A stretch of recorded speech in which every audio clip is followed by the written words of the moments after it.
Quand même avec Ambroise Beau, Pongui sur le pied droit, en travail, en percussion pour Flochon derrière, sur son pied gauche, c'est contré, ça passera juste à côté. Alors mon cher Thomas, vu que vous êtes un adepte de Twitter, je vais rappeler que vous pouvez tweeter ce soir avec le hashtag ESSGVHF.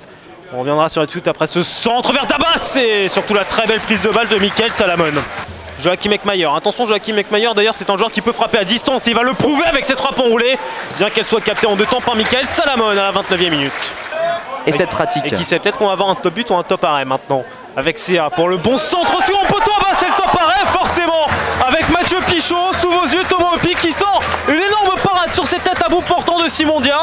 Mi-temps sur ce score de 0-0 entre l'Entente et les Herbiers. L'Entente qui joue un petit peu plus loin maintenant sur ces joueurs de couloir. Ouedraogo face à Romain Marie.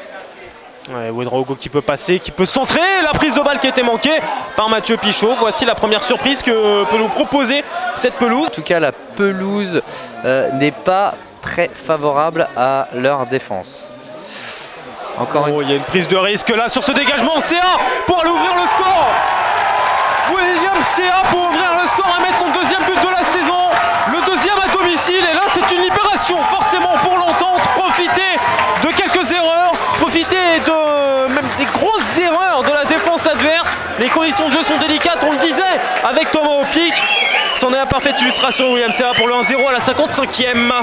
Le corner encore frappé par Pagerie sur le côté gauche et c'est renvoyé par la tête de Dieye. Pourquoi pas armé à distance. Oh, ça aurait pu. On aurait pu finir dedans. Qui va réellement les désavantager pour pouvoir revenir au score. Ne pas prendre un 2e but surtout. Mais non, puisque Pichot est vraiment le gardien pour le moment. Décalage à droite avec Simon Dia.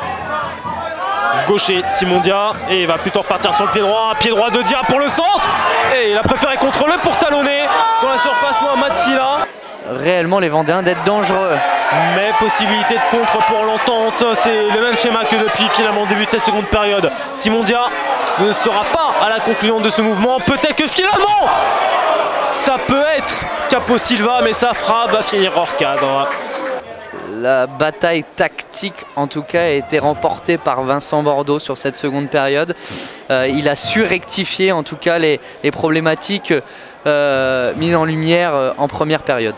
Attention quand même à ce centre vers Dabas, c'était prolongé second poteau, Flochon du gauche, c'est complètement manqué. Alors qu'il restait qu'une trentaine de secondes, Flochon dévisse sa frappe du pied gauche, pas le bon pied et peut-être pas le bon soir finalement pour les Herbiers.